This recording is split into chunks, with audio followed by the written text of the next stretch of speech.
Ben, c'est une histoire d'amour qui a commencé depuis que j'ai 7 ans. Et cette histoire d'amour, ben, ça a commencé à l'école primaire où j'ai pas vraiment écouté et que Jésus a frappé à ma porte.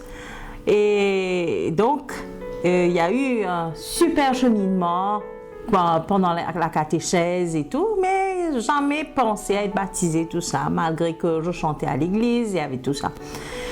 Et puis, il y a eu aussi d'autres choses dans ma vie, comme j'avais 17 ans quand j'ai rencontré le pape Jean-Paul II, et ça, c'était quand même quelque chose d'extraordinaire. Le pape, ce jour-là, au stade de Rosille, qui me dit de venir, qui me fait signe de venir vers lui, et moi, j'étais on n'avait pas ça dans les répétitions, donc un petit peu tâtonné, et là, je me suis dit, ok, on va voir le pape, et le pape qui était là, qui m'a donné mon premier chapelet.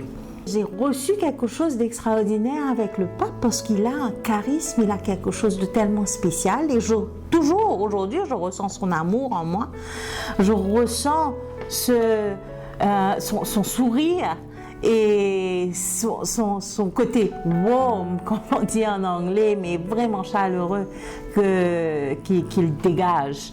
Et tout ça, ça s'est passé, après je me suis mariée, j'ai eu un enfant, je suis une femme divorcée maintenant, mais après, c'est comme dans un rêve où j'ai voulu, quand j'étais en vacances en Angleterre, j'ai voulu aller à Canterbury. Je ne sais pas pourquoi Canterbury, mais aucune idée. Et effectivement, je suis allée là-bas. Et quand je suis arrivée là-bas, il y a eu quand même des signes, mais très très très spéciaux, très très forts.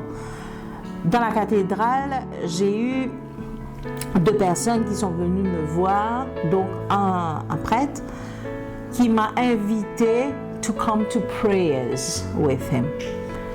Et là, je me suis dit, moi, je suis là, on me demande de venir dans prayer. Et je ne savais même pas ce que c'était, parce que je sais la messe, mais a prayer, c'était quelque chose d'autre. Après 30 minutes de prière, le prêtre qui me dit, you were meant to be here. Et là, je me dis, mais là, il y a trop de messages, là, c'est incroyable.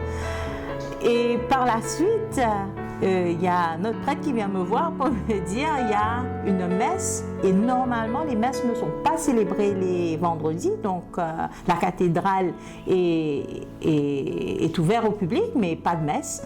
Et ce jour-là, spécialement, à cause de l'épiphanie, il y avait une messe, et moi, je me trouvais là.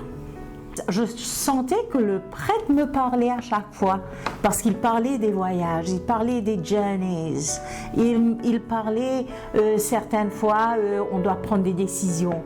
Mais c'était incroyable, et je me suis dit, mais là, il y a quelque chose de vraiment exceptionnel qui se passait. Je sentais quelque chose en moi, c'était une lumière qui s'allumait et qui était vraiment, mais il y avait énormément de bonheur et de force aussi. Pendant la messe, donc, j'ai demandé si c'était possible d'avoir un blessing. Et là, le prêtre me dit oui, définitivement.